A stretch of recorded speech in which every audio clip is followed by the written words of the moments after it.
눈 마주치면서 우리 인사할까요? 예, 반갑습니다. 예, 우리 다 같이 시간이 됐습니다. 우리 가정의 달 5월 달 오늘은 셋째 주일로 하나님 앞에 예배를 드리도록 하겠습니다. 우리 다 같이 묵상기도 하시며 주님 앞에 나아갑니다. 전능하사 천지를 만드신 하나님 아버지를 내가 믿사오며 그 외아들 우리 주 예수 그리스도를 믿사오니 이는 성령으로 잉태하사 동정녀 마리아에게 나시고 본디오 빌라도에게 고난을 받으사 십자가에 못 박혀 죽으시고 장사한 지 사흘 만에 죽은 자 가운데서 다시 살아나시며 하늘에 오르사 전능하신 하늘 우편에 앉아 계시다가 저리로서 산 자와 죽은 자를 심판하러 오시리라.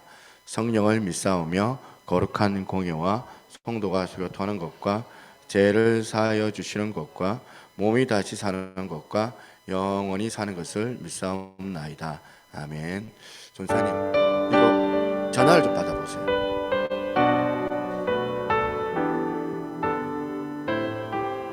당신은 영광의 왕, 함께 찬양하겠습니다. 전화 걸어서 확인해 보세요. 당신은 영광의 왕, 당신은 평강의 왕, 당신은 하늘과 땅의 주, 당신은 정의의 아들, 천사가 무릎 꿇고 예배하고 찬송하네. 영원한 생명 말씀, 당신은 예수 그리스도 주. 호산나 다윗의 자손께, 호산나 불러 왕 중의 왕. 높은 하늘에 영광을 예수 메시아. 다시 한번. 당신은 영광의, 당신은 영광의 왕, 당신은 평강의 왕, 당신은 하늘과 땅의 주, 당신은 정의의 아들, 천사가 무릎 꿇고 예배하고 찬송하네. 영원한 생명 말씀, 당신은 예수 그리스도 주. 호산나 다윗의 자손께, 호산나 불러 왕 중의 왕.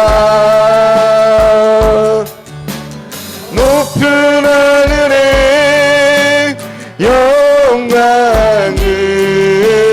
예수 주 메시아.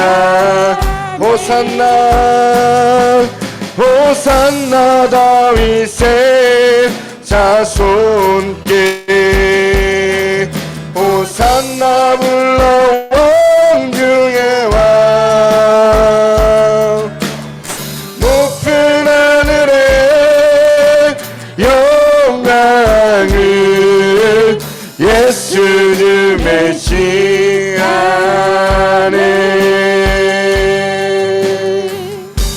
할렐루야. 우리의 예배의 주인이신 하나님 아버지, 이 자리에 오시옵소서. 주를 환영합니다. 우리의 연약하고 또한 죄 많은 것들을 이 시간 내려놓고 아버지 하나님 한 분만을 온전히 높여 드리며 나아가기를 원하오니 우리 안에 있는 모든 또한 허탄한 생각들, 제약된 마음들, 회개해야 될 부분들을 이 시간 십자가 앞으로 내려놓습니다. 하나님 임재하여 주셔서 우리를 용서하여 주시고 주의 말씀을 통하여 힘을 얻을 수 있는 시간 되게 도와달라고 함께 이 시간 기도하며 나아가겠습니다. 하나님 아버지 감사합니다.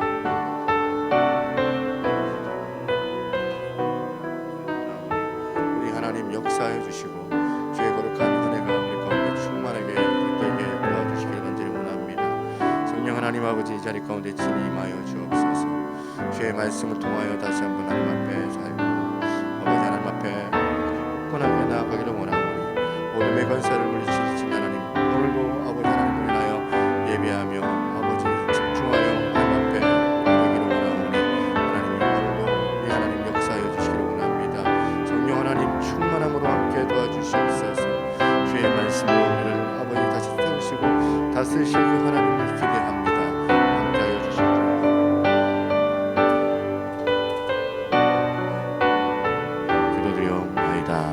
아멘. 할렐루야. 우리 기쁜 마음으로 우리 하나님을 또 찬양하고 예배했으면 좋겠습니다. 우리 하나님 앞에 크신 우리가 이름을 높이며 영광의 박수 하도록 하겠습니다. 아멘.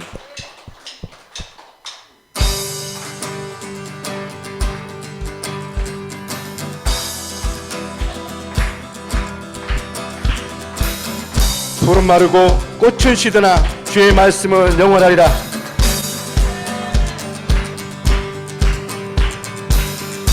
푸른 마르고 꽃은 시드나 주의 말씀은 영원해.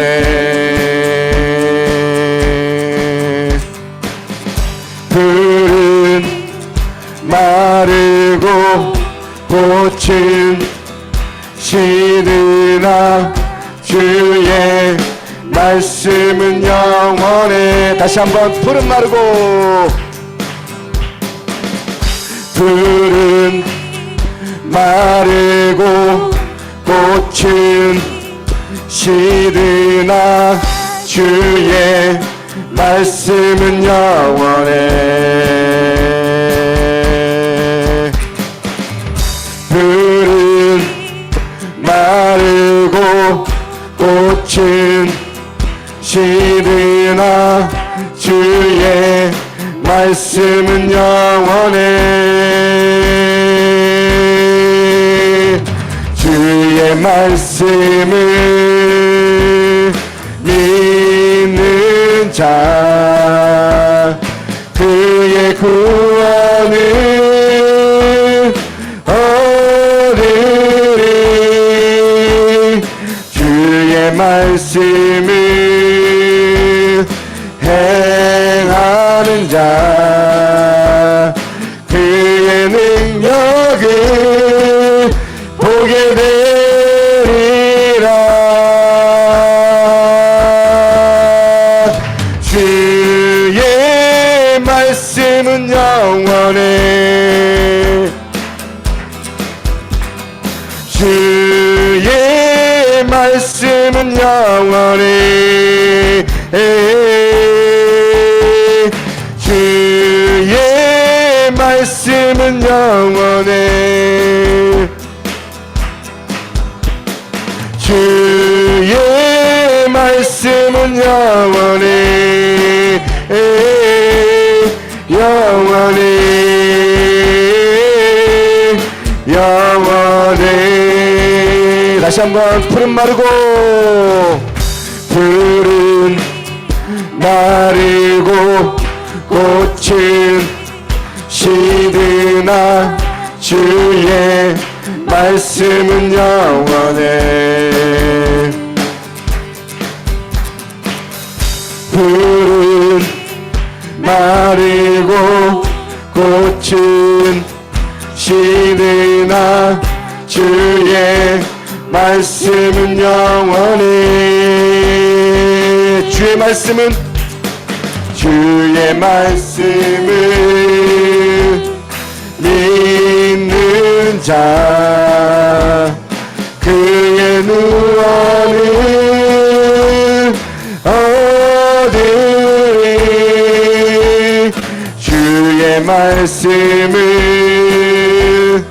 행하는 자 그의 능력을 보게 되리라. 주의 말씀은 영원해 주의 말씀은 영원해 주의 말씀은 영원해 주의 말씀은 영원해 영원해 영원해.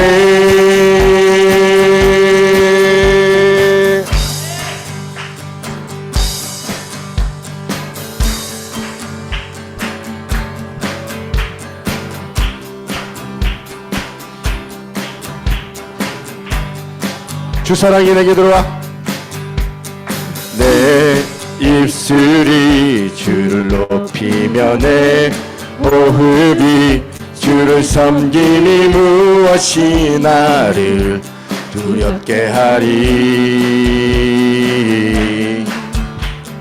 주 잠잠히 나를 비추며 주 가득히 나를 채우니 무엇도 나를 흔들지 못하리. 다시 한번 내 입술이 주를 높이 내 호흡이 주를 섬기니 무엇이 나를 두렵게 하리. 주 잠잠히 나를 비추며 주 가득히 나를 채우니 무엇도 나를 흔들지 못하리. 주 사랑이 내게 들어와 모든 두려움 사라지게 영원히 주 찬양 찬양 내 영혼 춤추리. 주 사랑이 내게 들어와 모든 어둠 사라지게 영원하신 그의 사랑 안에라고 하리. 나 가진 것 없지만 내 안에 기쁨이 넘쳐 흐르네. 나 작은 자 같지만 내 안에 눈먼 땅을 비추리.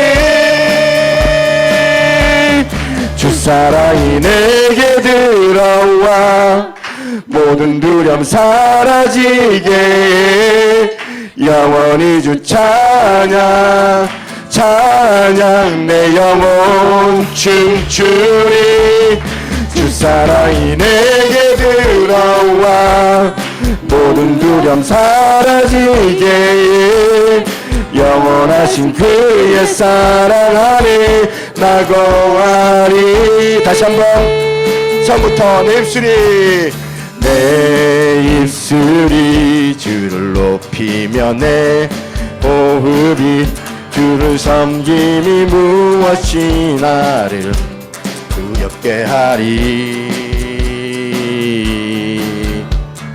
주 잠잠히 나를 주 가득히 나를 채우니 무엇도 나를 흔들지 못하리.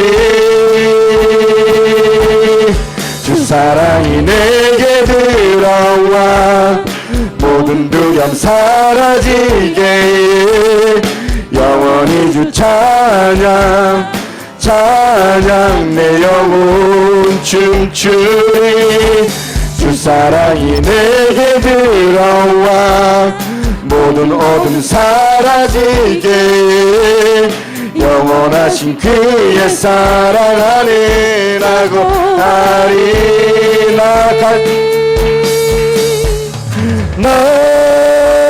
가진 것 없지만 내 안에 기쁨이 넘쳐 흐르네 나 작은 자 같지만 내 안에 빛이 눈먼 땅을 비추리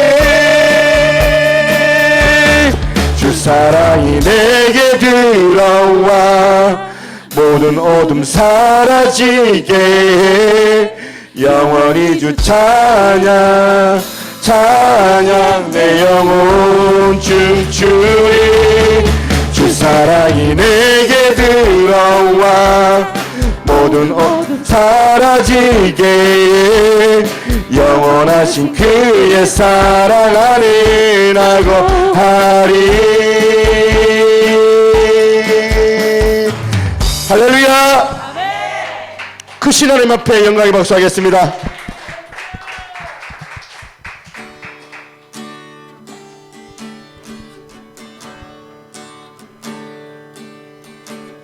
예수 그 이름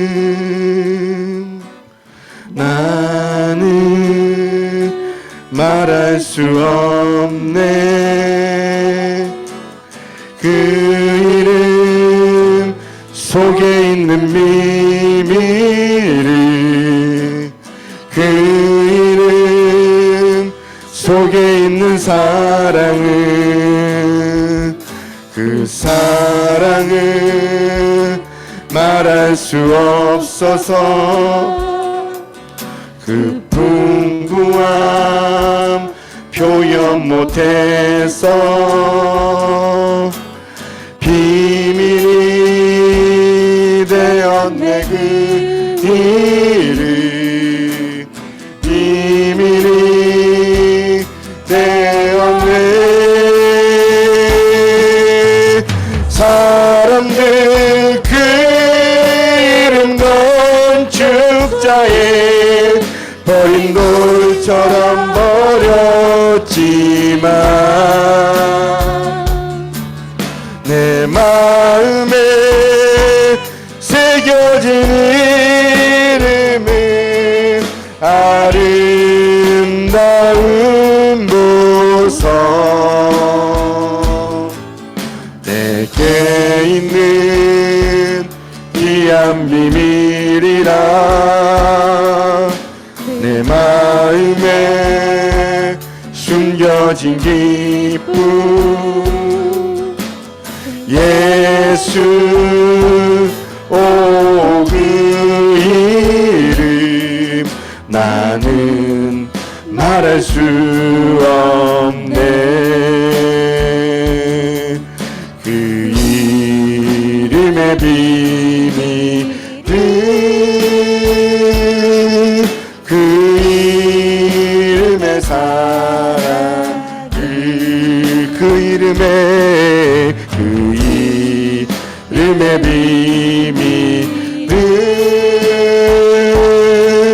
그 이름의 사랑 다시 한번 예수 그 이름 예수 그 이름 나는 말할 수 없네 그 이름 속에 있는 비밀을 그 이름 속에 있는 사랑을 그 사랑을 말할 수 없어서 그 풍부함 표현 못해서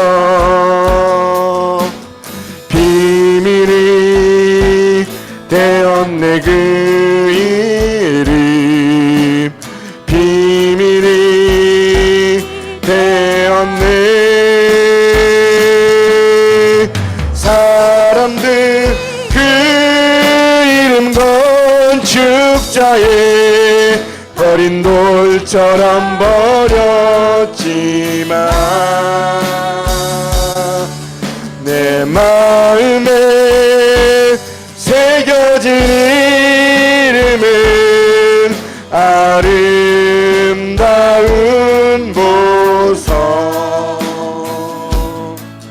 내게 있는 귀한 비밀이라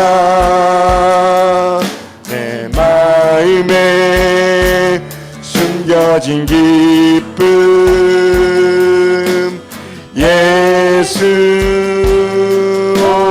그 이름 나는 말할 수 없네. 그 이름의 비밀은 그 이름의 사랑. 그 이름의 비밀을 그 이름의 비밀을 그 이름의 사랑을.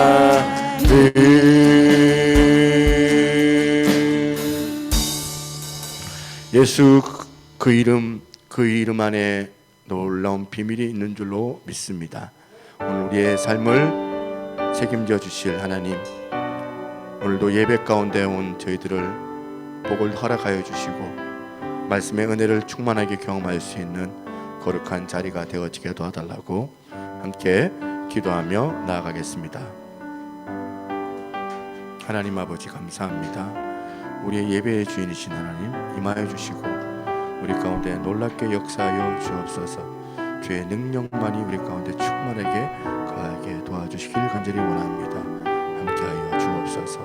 역사하여 주실 줄 믿습니다. 오늘 베푸신 하나님을 기대하고 모든 말씀 살아계신 예수님 이름으로 기도드려옵나이다.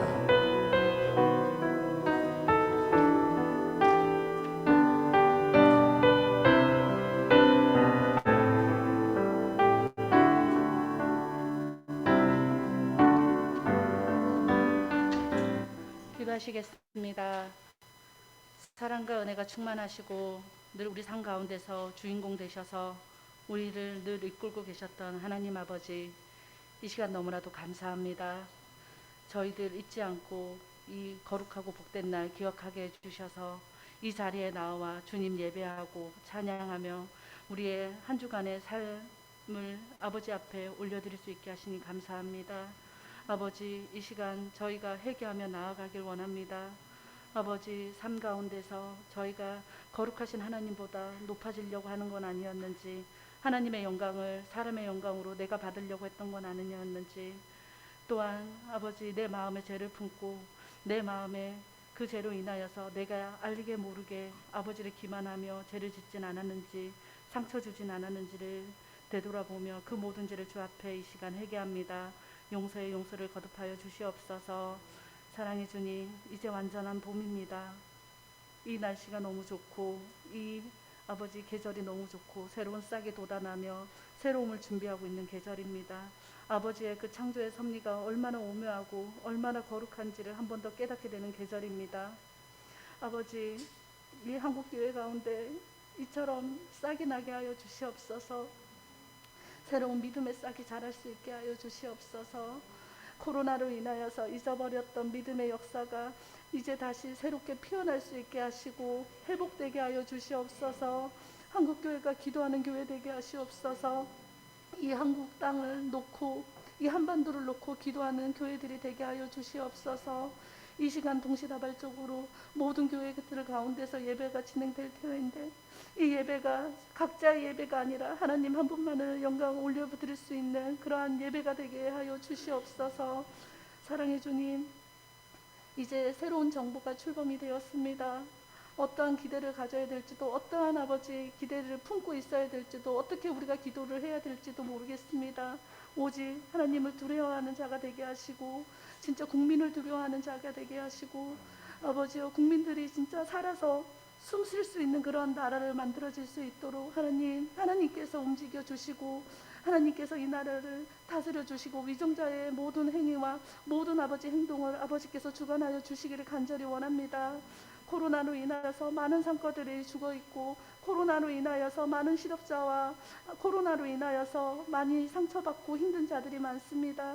아버지 이 땅 가운데 회복을 명하여 주시고 그 1907년에 일어났던 부흥의 물꼬리 이곳 가운데 믿음의 부흥으로 다시 한번 일어나 정말 이 한반도가 세계를 품고 기도할 수 있는 그러한 한반도 그러한 한국 땅이 되게 하여 주시옵소서. 사랑해 주님 우리 새노래교회를 축복하여 주시기를 간절히 원합니다. 우리 새노래교회 가운데 출석하지 않고 있는 아버지 지체들을 기억하여 주시옵소서. 그들이 이제 많은 진짜 어둠의 시기를 뚫고 이제 주 앞에 나와 같이 예배드릴 수 있는 믿음의 역사가 있게 하여 주시옵소서. 한 지체가 진짜 목회자만 의지하는 게 아니라 서로의 주인의식을 갖고 기도할 수 있는 교회가 되게 하여 주시옵소서. 주 앞에 간구하고 기도하고 말씀을 사모하는 그러한 교회가 되게 하여 주시옵소서. 그러한 주의 백성의 들이 되게 하여 주시옵소서. 사랑의 주님 주일학교를 축복하여 주시옵소서. 우리 주일학교 아이들이 다시 한번 아버지 부흥되게 하여 주시옵소서. 이 정간에 있는 아이들을 품고 다시 한번 저희가 기도하며 일어설 수 있게 하여 주시옵소서. 주의 사랑을 진짜 사람의 사랑이 아니라 진짜 하나님께서 우리를 위하여 십자가에 못 박히신 그 사랑을 우리 아이들에게 온전히 전파할 수 있는 그러한 우리 주일학교 우리 새노래교회가 되게 하여 주시옵소서. 사랑의 주님 이 시간 저희가 은혜를 사모하여서 나왔습니다. 주의 말씀을 듣고자 나왔습니다.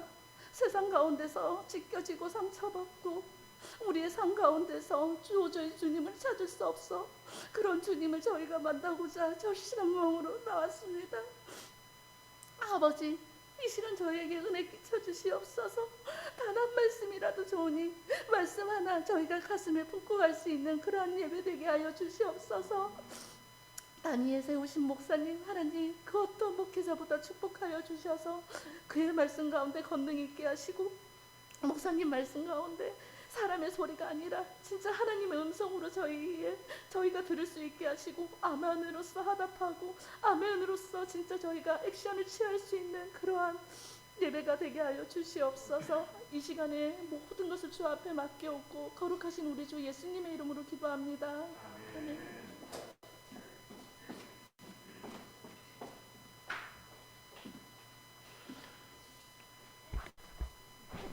네, 할렐루야.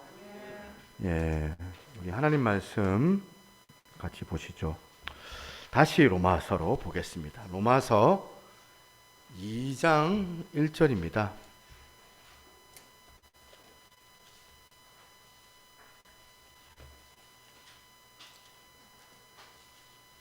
로마서 2장 1절. 우리 민서 예언이 승이 잘 따라오고 있지? 따라오세요. 그리고 우리 찬양팀들도 잘 따라오고 있는 걸로 제가 믿고 제가 하겠습니다. 2장 1절부터 5절까지 우리 제가 한 절, 여러분들이 한 절 해서 교독을 해보겠습니다. 그러므로 남을 판단하는 사람아, 누구를 막론하고 내가 핑계하지 못할 것은 남을 판단하는 것으로 내가 너를 정죄함이니 판단하는 네가 같은 일을 행함이니라.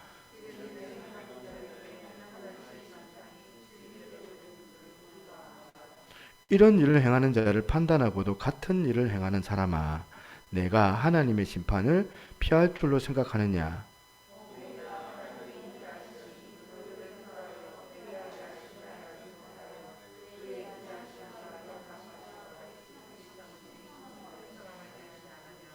함께 다만 내 고집과 회개하지 아니한 마음을 따라 진노의 날 곧 하나님의 의로우신 심판이 나타나는 그날에 임할 진노를 내게 쌓는도다. 아멘. 옆에 있는 분 인사하겠습니다. 아까 앞서 인사했지만 다시 왔기 때문에 눈을 좀 마주치면서 어서 오세요. 반갑습니다. 주 안에서 축복합니다. 승희하고 민사하고 목사님 얼굴 좀 보고 절대로 안 보겠다 이렇게 생각하지 말고 예, 귀를 기울이고 목사님 어떤 말을 하는지도 한번 들어봐 좋겠다 싶습니다. 지난 시간 1장, 2장 로마서를 우리가 계속해서 들여다보고 있습니다. 1장을 요약을 한마디로 한다면 여러분 어떻게 할까요? 1장은 하나님께 완전히 등 돌린 사람들, 하나님을 자기 마음에다 내몰아 버리고 그 자기 마음 빈자리에다가 자기 자아가 들어가 있고, 그리고 인간이 만든 우상을 그 안에 들여다 놓고 앉혀놓고 그 빈자리에 자기가 의지하는 하나님이 아닌 그 무엇을 하나님 대신 대체해버린 사람들이라고 그렇게 요약할 수가 있습니다. 그래서 순리를 버리고 영리를 택하고 이런 어두운 이제 세상 가운데 살아가다가 오늘 로마서 1장 29절 한번 여러분 한번 눈으로 확인해 보세요. 성경 확인해 보시면 모든 추악, 불의, 추악, 탐욕 등등등 이렇게 시작되는 몇 가지냐면 무려 21가지로 이제 열매들이 맺어져. 이런 21가지의 악한 열매들이 쏟아져 나오는 그야말로 파탄난 인생, 완전히 끝장난 인생이라고 할 수가 있습니다. 그래서 로마서 1장 하반부에 나온 이 모든 내용들을 딱 한마디로 요약해 놓은 구절이 1장 32절입니다. 한번 띄워주세요. 그들이 이 같은 일을 행하는 자는 사형에 해당한다고 하나님께서 정하심을 알고도 자기들만 행할 뿐만이 아니라 또한 그런 일을 행하는 자들을 옳다 하느니라. 이렇게 파탄난 인생의 모습이 1장이라고 그렇게 제가 소개를 드렸다면 이제 2장으로 넘어왔잖아요. 2장에 와서는 좀 상황이 다릅니다. 그런 행위가 많은 사람들은 아닙니다. 2장의 사람들은 행위적으로 로마서 1장 같은 사람들이 아니에요. 1장이 파탄난 자리에 빠지는 사람들은 아니지만 이 파탄난 자리에 빠지지 않을지는 몰라도 이 로마서 2장의 사람들은 자기 나름대로는 어떤 도덕적이고 조금 있는 그 알량한 도덕심, 그리고 조금의 그 선량한 태도 이런 게 마음속에 우러 꽉 차 있다 보니까 오히려 이 일로 인하여서 다른 사람을 마음으로 무시하고 그리고 비판하고 또 교만한 그 태도를 가지고 있는 거예요. 그렇게 하다 보니까 더 중요한 건 뭐냐면 그 알량한 자기의 그 조그만한 그 선한 행위, 그 알량한 그 도덕심을 의지하고 살다 보니까 그래도 자기를 너무 지나치게 의지하는 거죠. 자기를 너무 지나치게 의지하다 보니까 이 사람들이 복음이 필요 없는 거예요. 복음이 필요 없는 사람들이 되어버린 거예요. 그러면서 나는 로마서 1장의 부류의 사람은 아니다. 나는 잘하기 때문에 나는 하나님 앞에 잘한다. 그래서 나는 잘할 수 있다. 나는 십자가 같은 건 필요 없고 여기서 내가 조금만 선한 행위를 개선만 하고 발전을 구가하면 나는 완벽한 사람이 될 수 있다. 이렇게 하면서 복음을 거부하는 자리에 빠지는 사람들이 바로 로마서 2장의 사람들이더라는 거예요. 그 대표적인 사람들이 그 당시에 유대인들이었습니다. 그래서 오늘 로마서 2장 1절 서두 다시 보세요. 그러므로 하는 1장과 2장을 연결시키는 접속사 하나가 나오죠. 그러므로 하면서 이 바울이 2장의 사람들은 무섭게 꾸짖고 질타를 하는데 이 바울이 2장에서 말하는 거는 지금 이거예요. 너희들이 지금 1장에 있는 이 완전히 파탄난 사람들보다는 조금은 더 도덕적이고 조금은 더 윤리적이고 조금은 더 행위가 괜찮다고 해가지고 너희는 심판을 모면할 거라고 이렇게 생각을 하고 있지만 그건 오해라는 거예요. 그러므로 하면서 이 접속사를 통해서 연결하는 게 뭐냐면 이 1장의 행위가 아주 행위로 인하여 맛이 간 사람들이나 2장에서 그래도 조금은 행위가 선하지만 그걸 가지고 우월감을 가져가지고 교만해져가지고 우월감에 쩔어서 남을 무시하고 비판하고 그러면서 복음에 관하여서는 생각을 안 하고 받을 생각이 없는 그런 너희들이나 똑같은 심판의 대상들이라는 거예요. 2장에 나오는 말씀의 요지가 이거예요. 바울이. 그래서 바울이 2장을 보면 그들을 무섭게 얼마나 질책하는지 모릅니다. 2장 3절을 보십시오. 이런 일을 행하는 자를 판단하고도 같은 일을 행하는 사람아 네가 하나님의 심판을 피할 줄로 생각하느냐. 그 알량한 선한 행위 몇 가지 이걸로는 안 된다는 거. 너희들도 똑같다는 거예요. 세상 사람들과 심판받을 똑같은 사람들이다. 그 이야기 아닙니까? 14장 10절에 보니까 내가 어찌하여 네 형제를 비판하느냐, 어찌하여 네 형제를 업신여기느냐. 우리가 다 하나님의 심판대 앞에 서리라. 똑같다는 거예요. 너나 나나. 이 구절이 네가 막 남을 무시하는 태도로 업신여김을 가지고 있는 태도를 가지면, 그렇게 비판하면 그것 때문에 네가 심판대에 임하게 될 것이다, 이렇게도 해석할 수도 있겠지만, 이 구절은 이거예요. 니나 내나 똑같다. 1장에 완전히 파탄난 그나, 조금 도덕적으로 좀 약간 개선이 보이는 나나, 너나 나나, 그러나 심판을 면할 수가 없다. 너도 심판받으면서 무슨 남을 비판한다고, 무슨 남을 향하여서 그에게 정죄한다고 그러고 하느냐는. 그래서 14장 10절의 말씀은 우리 모두가 저 사람은 법도 없이 살 것 같은 사람이라 할지라도, 흠이 없어 보인다 할지라도 하나님의 심판을 면할 수가 없다는 거예요. 여러분 일로 보세요. 이제 문제 낼 거야. 승희한테 물어볼 거야. 자, 구구단 시험. 자, 어느 초등학교에서 구구단 시험을 본 거예요. 그런데 선생님이 학교 아이들한테 문제를 냈습니다. 초등학교 2학년인 애들한테. 여러분, 문제. 8 곱하기 7은 뭐예요? 8, 7은 56 아닙니까, 여러분? 그죠? 그런데 영수가 그 학교의 영수가 54라고 한 거예요. 54. 그런데 옆에 짝지 철수는 얼토당토하는 47이라고 쓴 거예요.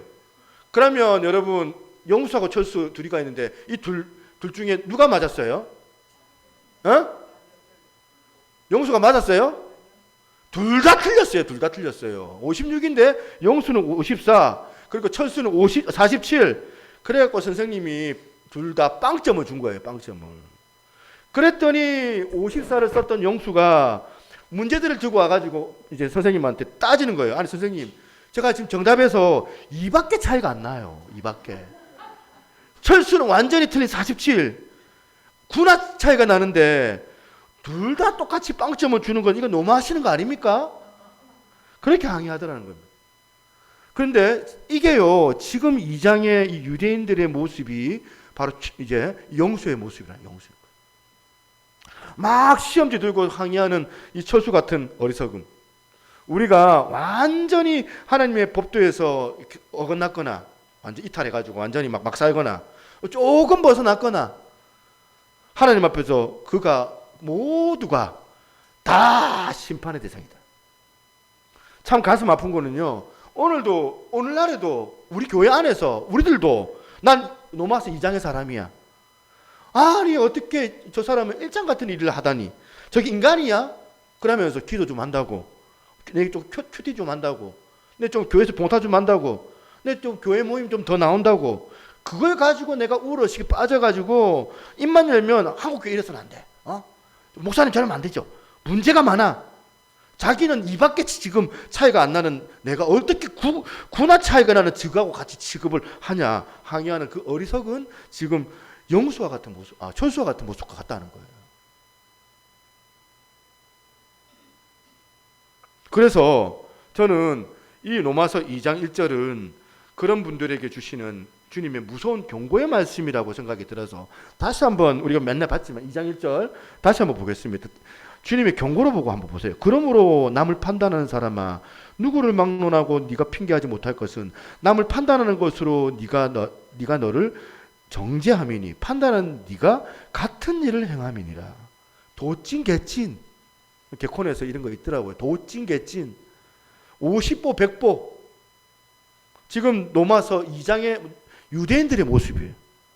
8 곱하기 7은 56이 아니고 54라고 쓰거나 47이라고 쓰거나 100이라고 쓰거나, 아니면 전혀 엉뚱한 이제 옛날에 엉뚱한 이제 문제 푸는 거 나와 있더라고요. 문제지에. 그 문제는 똑같이 다 틀렸어요. 시험에는 우리 주일학교 선생님들 막 아이들 막 좀 봐주고 막 그렇게 은혜 점수 줄 때가 있더라고요. 은혜 점수 없어요, 거기는. 비슷하게 썼으니까 목사님 맞다고 좀 해줍시다. 아니에요. 답이 틀린 거예요. 하나님 앞에서 도찐 게 찐인데, 그래가지고 이제 여러분 머릿속에 이렇게 로마서 1장과 로마서 2장의 흐름을 잘 정리해 두셔야 되는데요. 지금 그 당시 유대인들이 참 문제가 많았는데, 그 문제가 많았던 핵심, 가장 치명적인 문제가 뭐였냐면 이거였습니다. 정말 안타깝게도 번지수를 잘못 찾은 거예요. 지금 하나님께서 그들에게 시종일관 원하시는 것은 뭐였냐면 회개하는 거였거든요. 회개. 2장 4절을 보세요. 2장 4절 보니까 혹 내가 하나님의 인자하심을 너를 인도하여 회개하게 하심을 알지 못하며 그의 인자하심과 용납하심과 길이 참으심과 통성함을 멸시하느냐. 또 5절에서도 다만 네 고집과 회개하지 아니하는 마음을 따라 진노의 날 곧 하나님의 의로우신 심판이 나타나는 그날에 이 말 진노를 네가 쌓는도다. 지금 하나님께서 탄식하시면서 질책하시는데, 이 장에 지금 해당되는 사람들에게 뭐라고 지금 질책하시는 거예요? 로마서 1장의 사람들은 막 완전히 맛이 가가지고 배역하고 악을 행하고 그냥 막 사람 죽이고 사기 쳐먹고 외도도 하고 외도도 마음대로 하고 포악한 짓을 세가지고 그렇게 해서 심판을 받는다면, 그런 거 안 한다고 방심하는 니들은 회개 안 하는 것 때문에 심판받게 될 것이다. 그 얘기하고 있는 거거든.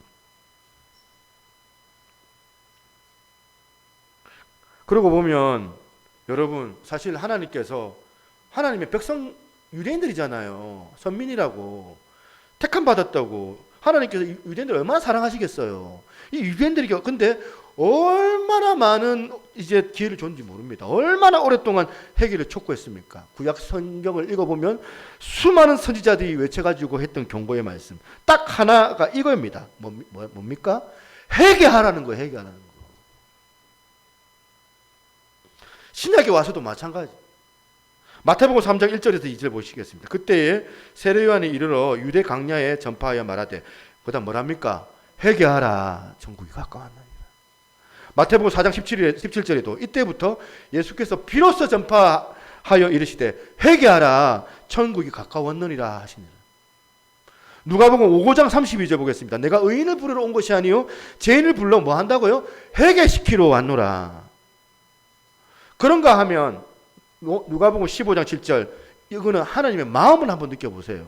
내가 너희에게 이르노니 이와 같이 죄인 한 사람이 회개하면 하늘에서 회개할 것이 없는 의인 99으로 말미암아 기뻐하는 것보다 더하리라. 여러분이 하나님의 마음을 아세요?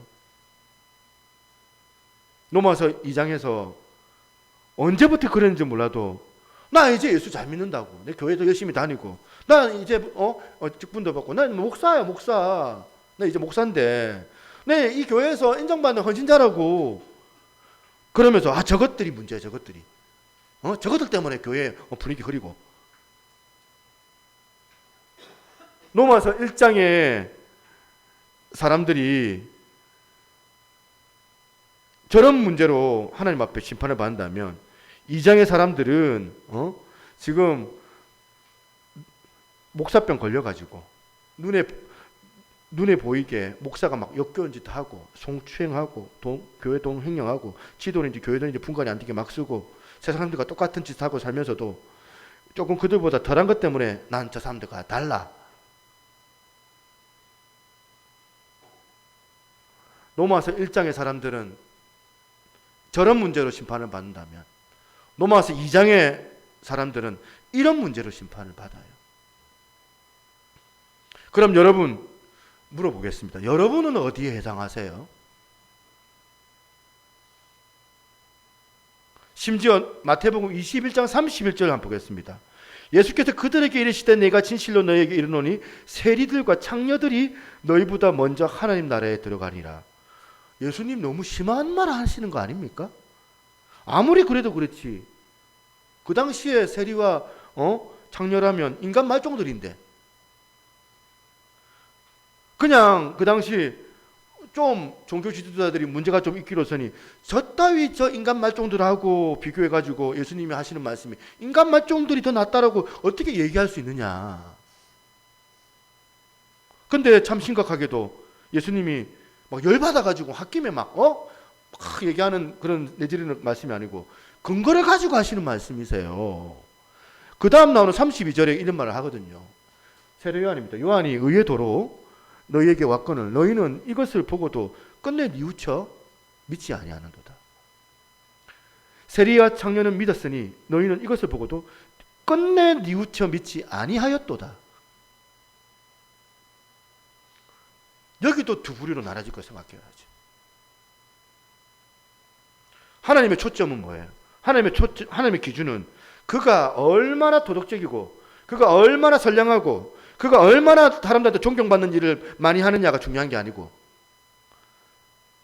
이것도 물론 살아갈 때 중요할 수 있겠지만 더 중요한 하나님의 기준이 뭐예요? 뭐라고 말씀하십니까?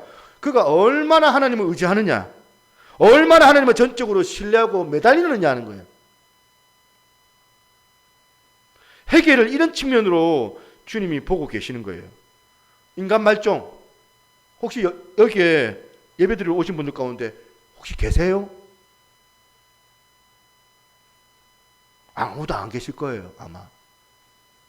그러나 우리가 조심해야 될 거는 그런 부류, 일장의 부류가 아니고, 나는 잘 믿는다 생각했는데, 그렇게 생각했는데 자기도 몰랐는데 어느 날 가만히 보니까 넘어와서 2장에 그 부류에 올라타 있는 거예요. 맨날 상대방을 향하여서 힐난하고 비난하고 지적하고 저것들이 저래서 문제고 이건 이거에서 문제고, 뭐 저 같은 사람이지 제일 그런 놈들이 있을 거 아니에요. 사실은 그렇게 막 떠드는 사람들의 내면에 자기는 그렇지 않다라고 이야기하는 거잖아요. 나는 아니다는 거예요. 뭐 여러분 몇 가지 알량한 선행 몇 가지 했다고 그 종교적인 열심히 하는 것으로 우리가 구원받을 수 있는 게 아닌데 하나님께 그렇게 말씀하시는 거예요. 이렇게 너희들이 알량한 그 조금의 도덕성이 있는 것으로 구원해 줄 수 있는 능력이 없다는 겁니다. 그것은 그 도덕성이 우리를 구원해 줄 아무 능력이 없다. 오늘 이 말씀이 저와 여러분들에게 참으로 진지하게 찔림이 되는 말씀이 되기를 바랍니다. 그래서 하나님이 원하시는 거는 그게 아닌데 이 유대인들이 번지수를 잘못 찾은 거예요. 오늘 번지수를 잘못 알고 신앙생활 하고 계시는 분들이 유대인들 뿐이겠습니까? 저는 혹시라도 여러분들 우리 교회 찾아왔는데 이 교회 왔더니 잘못 온 것 같아. 잘 오셨거든요.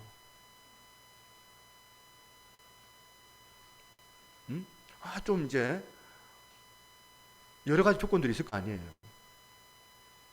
진리의 말씀이 있는 그곳이 하나님이 계신 그곳인데, 그 당시 지금 유대인들이 번지수를 잘못 짚은 것도 문제지만 더 큰 문제가 뭐냐면 오늘 제가 다루고자 하는 포인트입니다.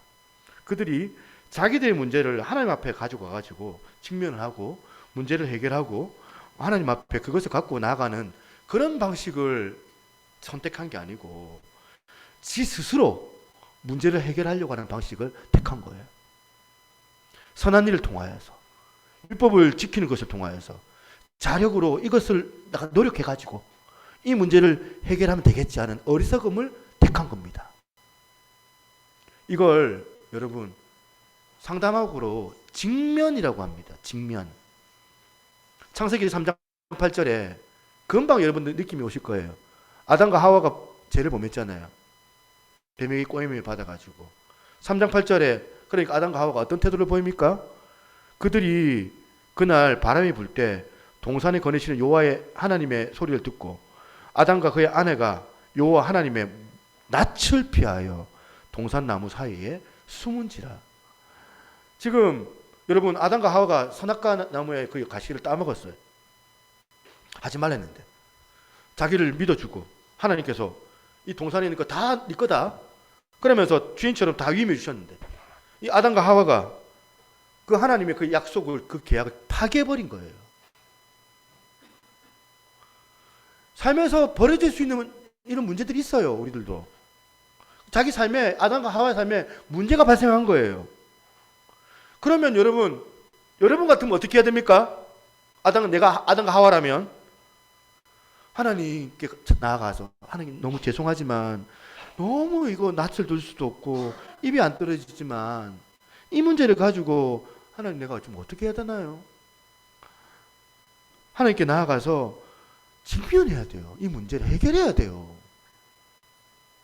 이게 뭐냐면 회개.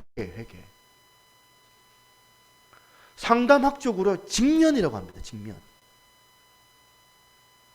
그런데 아담과 하와는 그렇게 하지 못했습니다. 자기들이 그 문제가 발생하니까 어떻게 해요? 하나님께 직면하지 않고 어디로 숨어요? 나무 밑으로 숨어버려요. 이거는 회피예요. 회피.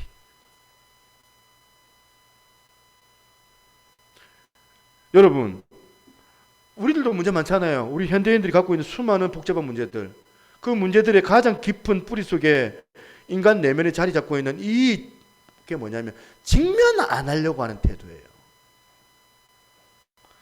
회피는 부부간에도 있어요. 문제가 생겨요. 한쪽이 뭐 외도를 했다든지 막 그 빛을 엄청나게 쬐는데 배우자한테 얘기도 안 하고 말도 안 하고 있다든지, 그리고 들킨다든지, 그래 뭐 이렇게 문제를 유발시키는 일이 가정에서 벌어지면 그때 부부싸움도 일어나지만 어느 때부터 서로를 회피하기 시작할 거예요. 그 문제점은 적당하게 덮고 넘어가자. 골치 아프니까. 그래서 지금 여기도 계실 거예요. 부부가 몸은 한 방에 함께 앉아있지만 사실은 이게 남남이에요. 제가 갑자기 찔리는데, 방 따로 쓰고 골치 아픈 이야기는 피하고, 여기서부터 사실은 더 큰 문제를 야기시킬 수 있다. 직면하지 않는 태도. 그래서 부부끼리 한 번씩은 이제 뭐 찻집에 가가지고 이런저런 이야기, 여러분도 뭐 남들 만나가지고 보면, 제가 정간에 점심시간에 이제 커피숍에 가보면 버글버글합니다. 여자분들 친구들만 만나지 말고. 일하시는 분들은 너무 죄송한 얘기지만 나는 그때 일하고 있는데, 부부끼리 나가서 이런저런 얘기도 하고 고민도 얘기하고 자기 안에 심각한 얘기도 해보고 그렇게 되기를 원하는 거죠. 자, 그러면 이 질문, 왜 사람들은 문제가 발생할 때 직면을 피할까요? 두 가지 이유 때문입니다. 사람들이 왜 문제 생길 때 직면하지 못하고 피하거나 외면하냐면, 첫 번째가 뭐냐면 두려움 때문에. 두려움. 3장 10절, 창세기 3장 10절에 아담과 하와, 지금 아담의 변명을 한번 들어보세요. 이르되 내가 동산에서 하나님의 소리를 듣고 내가 벗었으므로 두려워서 어떻게 했다고요? 숨었나이다. 두려워서. 우리 중학생들 여기 앉아 있는데 시험 중간고사 잘 쳤어? 다 성적표 다 부모님께 보여주셨지? 어느 중학생이 이번에 기말고사를 봤는데 시험을 완전히 망친 거예요. 그럼 어떻게 해야 됩니까? 그렇게 어머니 아버지께서 없는 돈에 학원비 대주면서 독서실 끊어주면서 그렇게 수고하신 부모님한테 볼 낯짝이 없는 거예요. 이제 시험을 엉망으로 쳤으니까. 그렇게 하면 어떻게 해야 돼요? 그냥 죽을 각오를 하고 성적표 들고 가가지고 엄마한테 내놓고, 어머니 죽여주시옵소서. 그러면 엄마가 설마 죽이겠습니까? 에이 이 자식아, 이러고 진짜 네가 이러면서 이제 여기는 한 번 더 하겠지만 설마 죽이겠습니까? 죽여달라는데 2학기 때 엄마 더 잘할게요. 용서해 주세요. 이게 직면이에요. 그런데 여러분, 그 애가 너무 그 부모님의 반응이 두려워가지고 이 성적을 조작을 하는 거예요. 그럼 어떻게 되겠습니까? 그런가 하면 두 번째, 사람들이 왜 이 문제에 대해서 직면을 못하냐면, 이 직면은요 많은 고통이 수반되기 때문에 그래요. 사도행전 2장에 보면 베드로가 복음을 가지고 유대인들에게 복음을 전하는데 그 가운데 사람들이 막 회개하는 사람들이 생기면 회개를 막 촉구해 질타하면서 무섭도록 질타를 합니다. 베드로가. 이게 뭐예요? 하나님 앞에 직면해라 그 얘기인데, 그랬더니 그 말을 들었던 그 사람들이 그 베드로의 설교가 얼마나 고통스러웠는지 사도행전 2장 37절 이거 같이 한번 읽어보겠습니다. 시작. 그들이 이 말을 듣고 마음에 찔려 베드로와 다른 사도들에게 물어 이르되 형제여 우리가 어찌할꼬 하거늘. 여기서 마음이 찔려, 이 단어가 찔려, 이 단어가 얼마나 강렬한 단어인지 예수님께서 십자가 겪으셨던 일을 묘사하는 요한복음 19장 34절 말씀, 그중 한 군인이 창으로 옆구리를 찌르니 할 때 곧 피와 물이 나오더라. 이 찌르니와 같은 어원이거든요.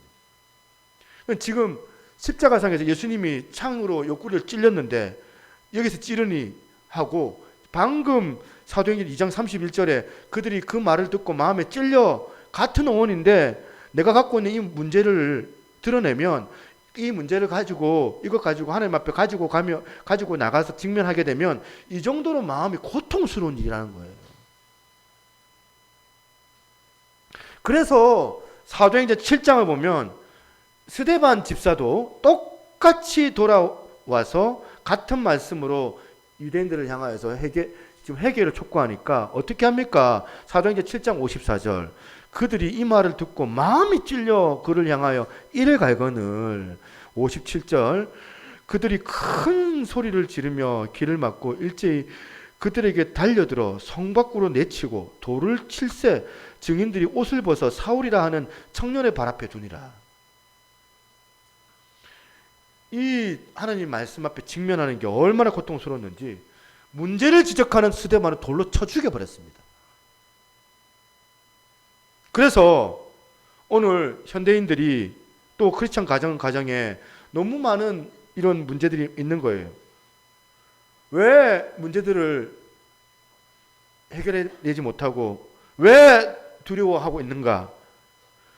왜 드러내기 싫으니까, 드러내기 두려우니까, 드러내면 고통스러우니까 적당하게 얼버무리고 그렇게 살아가는 그 안에 있다 보니까 얼마나 이 사회적으로도 이 가정적으로도 병적인 일들이 많이 양산되고 있지 않습니까?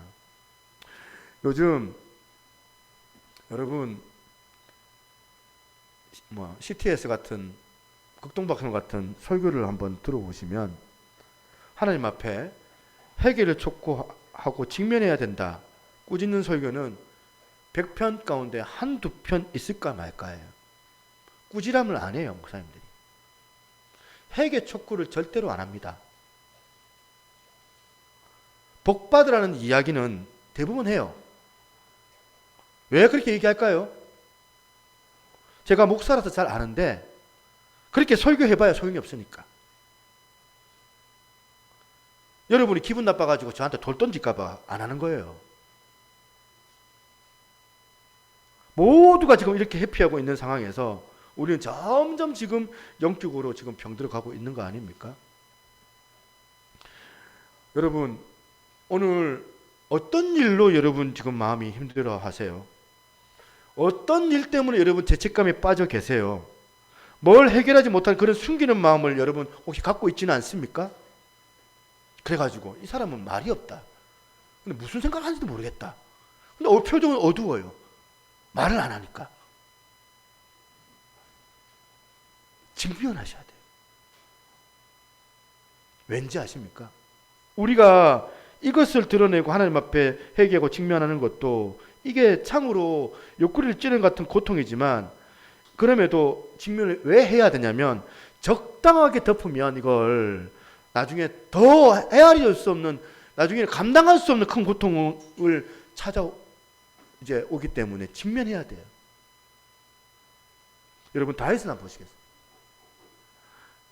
다윗이 충동을 못 이겨가지고 일시적인 이 성충동을 못 이겨가지고 그거 남의 여자, 그래서 충성스러운 그 우리아의 부인 바세바를 성적으로 죄를 짓지 않습니까? 임신이 되지 않습니까? 그러니까 아마 이걸 피하려고 애를 이제 뺐으니까 그 충성스러운 그 우리아 남편을 또 전쟁터에 내보내고 죽여버려요. 그런 짓을 저지르는데도 이 다윗이 직면을 안 하는 거예요. 얼만큼 안 했냐면 1년 넘게 은폐했습니다. 1년 넘게. 자기가 왕인데 누가 그걸 문제를 제기 삼을까? 아무도 본 사람도 없고 나하고 이제 이 여자만 아는데 뭐 겉으로 보기에는 다 해결된 것 같아 보여요. 창피도 안 당할 수 있고 잘 숨기고 그렇게 그냥 모른 척하면 지나가면 될 것 같은데, 그런데 다윗 본인 이야기를 한번 들어보세요. 다윗이 쓴 시편 32편 3절입니다. 다윗이 지금 고통당하는 이야기입니다. 그 고통을 이렇게 말합니다. 내가 입을 열지 아니할 때 종일 신음함으로 내 뼈가 쇠하였나이다. 오늘 여기 뼈가 쇠하여 가는 분이 여기 혹시 안 계세요? 우리가 이걸 드러내는, 직면하는 게 여러분 좀 수치스럽고 창피스럽고 좀 부끄럽고 고통스럽고 그래가지고 이걸 은폐하게 될 때에, 그래 되면 더 나중에는 감당할 수 없는 더 큰 고통이 찾아오니까 하나님께서 우리한테 지금 직면하기를 원하신 거예요. 우리가 하나님 앞에 정직하게 벌거벗은 영혼을 가지고 나아가는 거예요. 주님, 내 현실이 이렇습니다. 이 장의 사람들에게 원하시는 게 바로 이거였습니다. 하나님께서. 로마서 3장 23절에 보면 모든 사람이 죄를 범하였음에 하나님의 영광에 이르지 못하였더니 그리스도 예수 안에 있는 성령으로 말미암아 하나님의 은혜로 값없이 의롭다 하심을 얻는 자가 되었느니라. 무슨 뜻입니까, 여러분? 로마서 1장의 인생 파탄자나 로마서 2장 같은 저와 여러분이나 그냥 고상하고 우아하게 죄도 안 짓고 사는 것처럼 그렇게 살아가는 사람들이나 도찐 개찐 모두가 다 복음이 필요하다. 저나 나나 모두가 다 십자가 없이 자력으로 구원받을 수 없는 인생들이다. 오늘 이 말씀이 바울이 얘기할 때 눈물로 호소하는 이야기 아닙니까? 베드로가 예수님을 만나는 장면이 나와요. 직면하는 장면이 나와요. 누가복음 5장 처음에 예수님 만났을 때 5절에 시몬이 대답하여 이르되 선생님, 우리가 밤이 새도록 수고했을 때 잡은 것은 없지만은, 베드로가 예수님 만날 그 당시 이게 뭐 취미로 지금 막 밤낚시 온 게 아니에요. 베드로가 고기를 잡아야지만 이것 가지고 애 학비도 만들고, 고기를 잡아야지 그 다음 내일에 먹을 것을 연명할 수 있고, 고기도 사서 애들도 먹이고, 고기를 잡아야지 생계를 연명하는데 그날 밤 저녁에 한 마리의 고기도 못 잡은 거예요. 주님을 만난 그 당시 베드로는 빈배 실패자예요. 만나기 전에. 그랬더니 그가 그 위대하신 우리 주님을 만나고 주님께서 4절에 뭐라고 말씀하십니까? 말씀을 마치시고 시몬에게 이르시되 깊은 데로 가서 그물을 내려 고기를 잡으라. 그 주님의 말씀을 듣고 베드로가 5절에 이렇게 대답을 합니다. 시몬이 대답하여 이르되 선생님, 우리들이 밤이 새도록 수고했을 때 잡은 것은 없지만은 말씀에 의지하여 내가 그물을 내리기도 하고, 그 다음 보세요. 그렇게 하니 고기 잡은 것이 심이 많아 그물이 찢어진지라. 여러분 상상을 한번 해보세요. 주님을 만나기 이전에는 빈배였어요. 주님이 만나러 갈 그 당시에는, 만나기 전에는 허무, 헛수고, 실패감, 낭망, 그런데 걱정. 그런데 주님을 만나고 고깃배가 만선이 됐어요. 만선. 그러면 여러분 같으면 어떤 반응을 보입니까? 만선이면 주님 감사합니다. 근데 내가 다시는 이제 뭐 이렇게 해주셔서 떠나지 않겠습니다. 특히 고기잡이 할 때는 주님 시키는 대로만 하겠습니다. 주님 내일도 부탁드립니다. 그래야 되는 거 아닙니까? 그런데 베드로의 반응이 너무 이상해요. 8절 같이 한번 읽어볼까요? 찬우야, 우리 같이 한번 읽어보자. 같이 시작. 시몬 베드로가 이를 보고 예수의 무릎 아래로 엎드려 이르되 주여, 나를 떠나소서, 나는 죄인일소이다 하니, 그 얘기하고는 전혀 다른 얘기, 뜬금없는 얘기예요. 빈배로 허망하고 허전한 마음으로 주님을 만났는데 이제 주셨어요. 놀라운 예수 그리스도를 만나니까 만선으로 고깃배가 꽉 찼는데 문맥에 안 맞는 이야기를 해요. 베드로가 주여 나를 떠나소서 나는 죄인으로소이다. 베드로는 그토록 밤새도록 간절히 원한 것은 이제 드디어 얻었어요. 내가 밤새도록 원했던 그 고기 드디어 얻었는데, 그런데 베드로가 자신을 가리켜서 나는 죄인이다 고백합니다. 예수님께서 자신은 불견하고 더러운 죄인이니까 예수님 떠나달라고 간청합니다. 왜냐하면 예수님이 베드로의 구체적인 문제를 단번에 해결해 주시는 그 순간에 왜 그랬냐? 그의 시선이 거기에 있는 게 아니고 자기에게 고정이 됐기 때문에 그의 시선이 한 곳에 고정된 겁니다. 고통을 안겨줬던 빈배라는 삶의 문제에 시선을 둔 게 아니라 만선으로 풍요로운 삶에 시선을 둔 것도 아니라 어디에다가 베드로가 시선을 둔 것은 자기 자신에게 시선을 둔 거예요. 그는 여태 그를 괴롭혔던 물고기에서부터 자기에게로 시선을 옮기다 보니까 생각이 바뀌기 시작한 거예요. 처음에는 물고기가 대단해. 물고기에 있으면 되는데, 물고기에 있으면 다 할 수 있는데, 그런데 그렇게 대단하게 여겼던 그 물고기가 사실은 하찮은 거예요. 하찮게 보인 거예요. 그리고 그동안 내 자신 너무나도 열등감에 쩔어가지고 하찮게 생각했던 내 존재였는데 사실은 너무나 소중한 자기 자신에게로 시선이 옮겨져 온 거예요. 오늘 여러분의 시선은 어디에 있습니까? 여러분의 시선은 어떨 때는 빈배에 있고 어떨 때는 만선이고, 그래서 날마다 어떨 때는 열등감에 초조하기 짝이 없고 불안해하다가 걱정하다가 또 어쩌다가는 만선이 되면 금방 그럼 그렇지 나 잘한다 교만해져 가지고 로마서 2장에 와가지고 남이나 무시하고 시선을 계속 빈배 만선 빈배 만선 왔다 갔다 하는 신앙생활 하고 있는 거 아닙니까? 창조주가 되시는 하나님의 아들 예수 그리스도의 그 능력을 보고 베드로의 시선을 자기에게로 옮기면서 깨달은 게 뭐예요? 내 걸로 안 되는구나. 내 도덕성으로는 안 되는구나. 내 윤리로 되는 게 아니구나. 내가 가지고 있는 그 무엇으로 자력권을 할 수 있는 게 아니구나.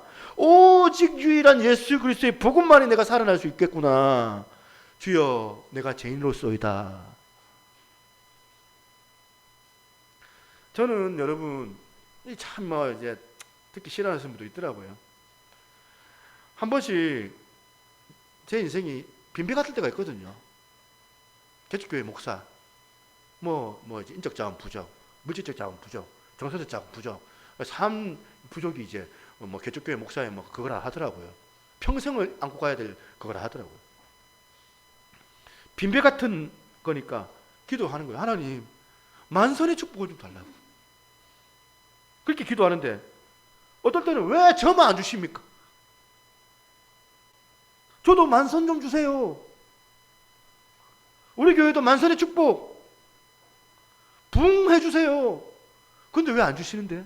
왜 안 주시지? 그러니까 저도 인간이기 때문에 낙심해요. 큰 교회, 큰 목회, 제법 존경받고 대접받는 목사님들, 그런 사람들 비교당하면 저도 낙심이 와요. 여러분의 인생은 어떠세요? 빈배인데, 초라하기 짝이 없는데, 우울한데, 그런데 하나님께서 내 인생의 빈배를 보고 나를 판단해 주시는 게 아니라 하나님께서는 이렇게 초라한 인생이지만 주님 앞에 단독자로 선 우리를, 내 자아를 너무나도 소중하게 여겨주시는데 걱정하지 마. 내가 너와 함께 있잖아. 나는 네가 너무 좋아. 큰 교회 목사, 작은 교회 목사, 세상의 가치관, 이런 시선 다 차단하고 하나님 앞에 시선을 둬야. 하나님은 만선이나 빈배나 그런 거 보는 게 아니라 우리들을 보세요. 결론을 맺으려고 합니다. 여러분 무슨 일로 그렇게 마음이 힘드세요? 혹시 지금 너무 빈배에만 초점을 두고 계시는 것 아닙니까? 또 여러분 뭘 했다고 또 그렇게 교만하세요? 그래서 로마서 2장으로 여러분 올라타 있고 있는 거 아닙니까? 우리가 가져야 될 시선은 빈배도 아니고 만선도 아니고 하나님 앞에 십자가, 자격 없는 나를 사랑하시는 그 은혜, 그 구원의 감격, 그걸 날마다 고백하는 그런 인생들이 되어야 된다는 거예요. 오늘 찬양 같이 한번 했으면 좋겠습니다. 아까 불렀던 이 찬양, 사실은 제가 이 찬양으로 통하여서 중학교 2학년 때 불렀던 찬양이거든요. 예수 그 이름. 이 찬양 가운데 여러분들 예수님을 고백하시기 바랍니다. 그 안에 있는 그 비밀을 고백하시고 직면하시기 바랍니다. 그래서 빈배든지 만선이든지 개의치 말고 주님께만 찬양할 수 있는 그런 시간이 되기를 소망합니다.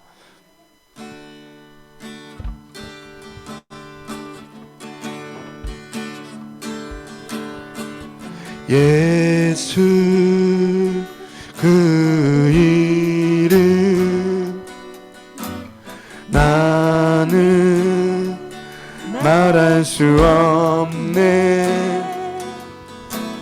그 이름 속에 있는 비밀을, 그 이름 속에 있는 사랑은, 그 사랑은 말할 수 없어서 그 풍부함 표현 못해서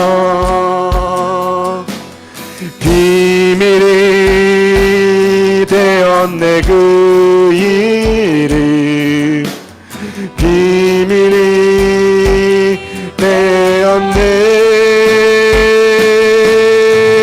사람들 그 이름 건축자에 버린 돌처럼 버렸지만 내 마음에 새겨진 이름은 아름다운 보석.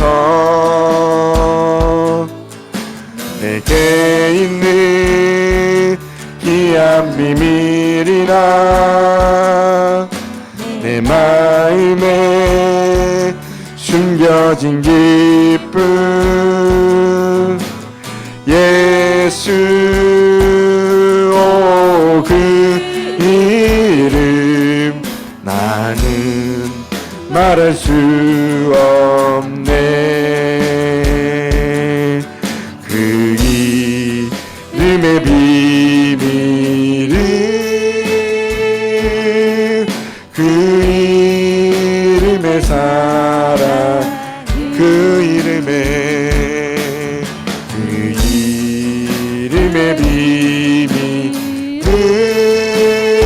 비밀은 그 이름의 사랑.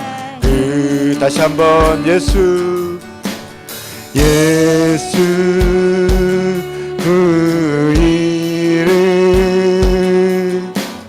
나는 말할 수 없네.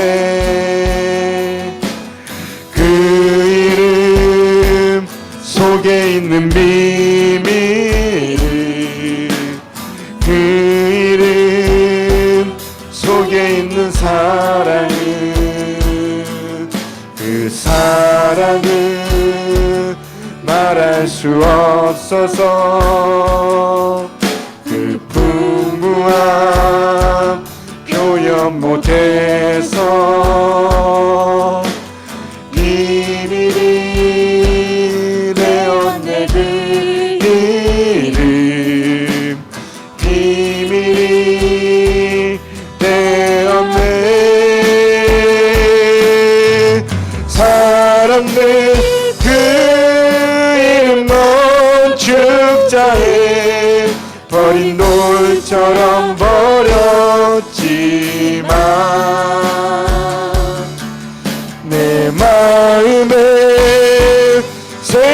높여진 이름은 아름다운 보석. 내게 있는 귀한 비밀이라 내 마음에 숨겨진 기쁨. 예수 오 그 이름 나는 말할 수 없네. 그 이름의 비밀은 그 이름의 사랑 그 이름의 이름의 비밀은 그 이름의 사랑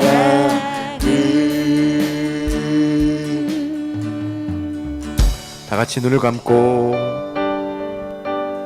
기도하겠습니다.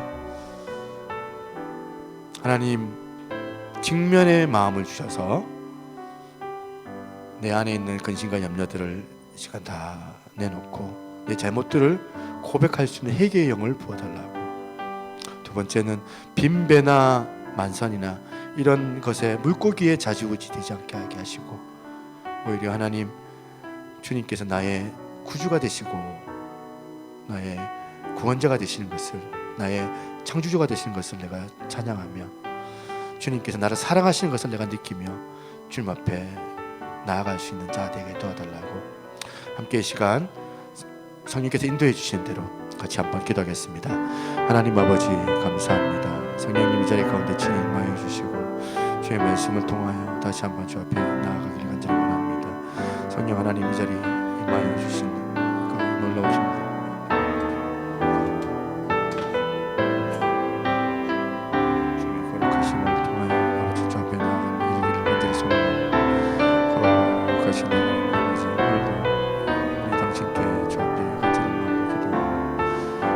주의 말씀을 다시 한번 기억할 수 있는 시간 되어 주기를 원합니다. 주님 역사해 주시옵소서. 예배할 때에 아버지 하나님의 이름으로 인하여서 기도하며 나아가기를 간절히 소망합니다. 하나님 아버지 이름 함께 해주시고 아버지 주 앞에 전심으로 나아갈 수 있도록 하나님 역사해 주시고 주여 아버지 하나님 역사해 주시옵소서. 아버지 하나님 그런 지체들 하나님 사랑해 주시고 주님의 은혜가 나타나게 도와주시옵소서. 찾아뵙고 살아계신 예수 그리스도 이름으로 기도드리옵나이다. 아멘. 기도하겠습니다. 하나님 아버지 말씀을 통하여 우리가 다시 한번 우리 자신들을 돌아봅니다. 우리가 로마서 1장의 존재들은 아니지만 혹여나 남을 비방하고 비난하며 아버지 나아갔지만 사실상 우리들도 저들과 같은 똑같은 죄인임을 이 시간 고백을 합니다. 하나님 우리가 하나님 앞에 먼저 나아가서 회개의 마음을 허락하여 주옵소서. 남을 판단하기보다는 주님 앞에 나와 내 자신을 돌아볼 수 있는 그런 마음을 우리에게 허락하여 주셔서 아버지 이 세상 가운데 아버지 하나님의 자녀로 살아갈 때에 아버지 하나님 우리가 낙심이나 어렵거나 또한 문제가 생기거나 이런 일로 우리가 좌절하지 않게 하시고 오히려 주님 바라봄을 통하여 힘을 얻을 수 있는 그런 자들로 구원의 자녀들로 거듭날 수 있도록 저희들에게 은혜로 함께하여 주시옵소서. 하나님 오늘도 하나님 우리 안에 있는 여러 문제들 거기에 시선을 두기보다는 직면하여 하나님을 바라볼 수 있는 저희들 되게 하여 주옵소서. 우리들이 드려지는 예배 때마다 이런 일들이 일어나게 하시고 우리가 살아가는 우리가 인생들 나날마다 주님을 느끼는 일들이 있게 하여 주시옵소서.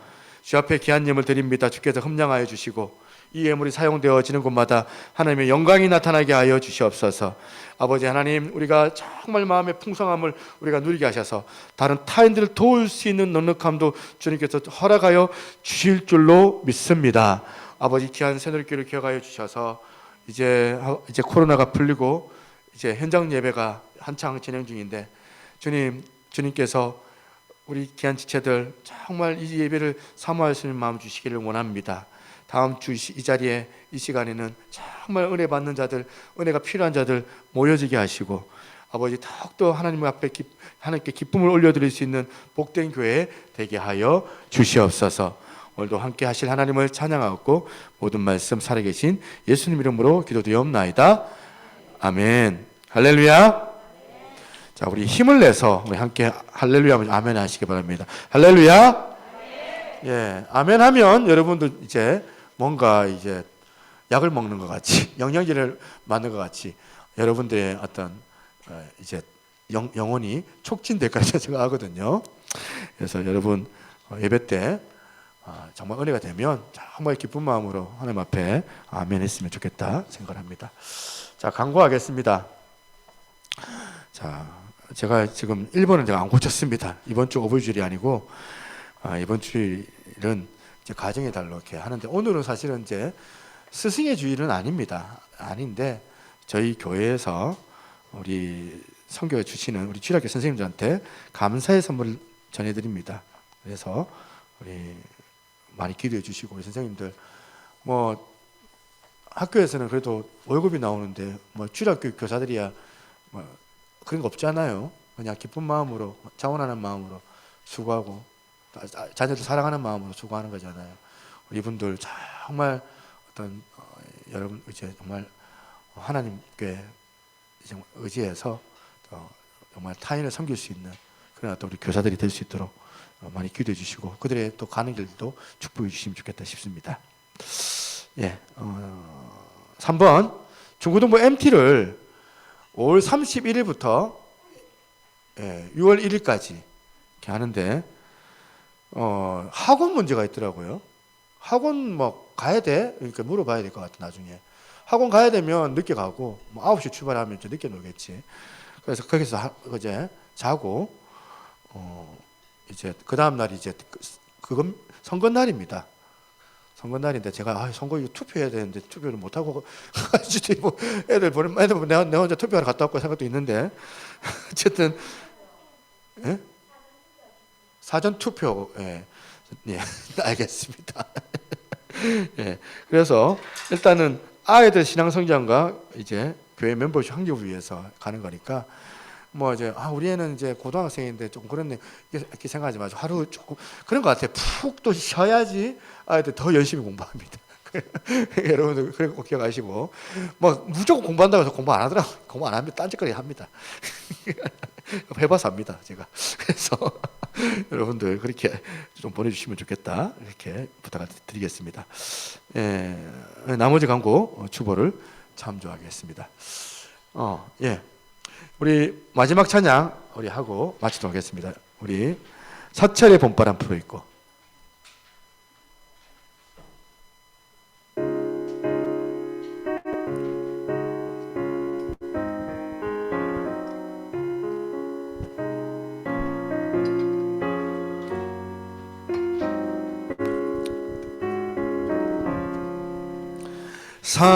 사철의 봄바람 불어있고 하나님 아버지 모셨으니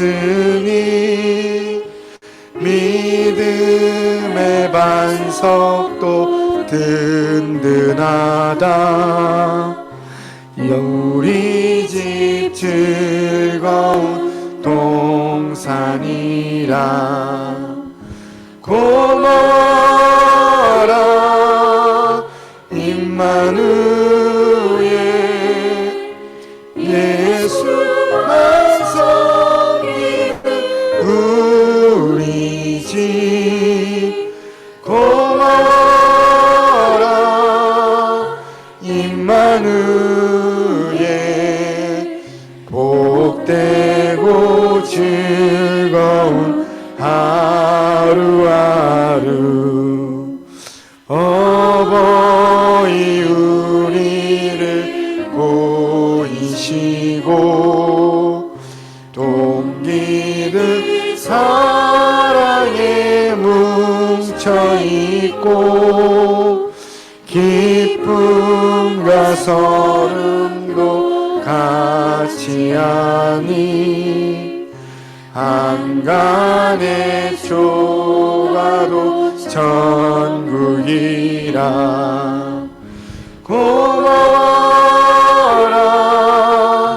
임마누엘, 예수만 섬기는 우리 집. 고마워라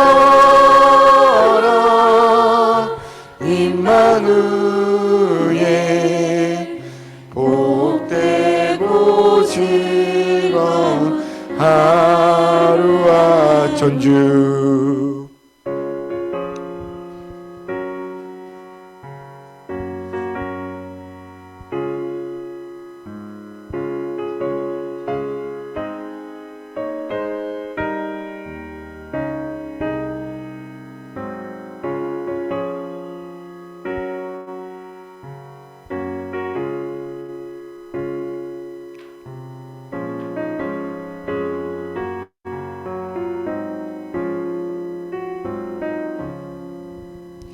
아침과 저녁에 수고하여 다 같이 일하는 온 식구가 한 상에 둘러서 먹고 마셔.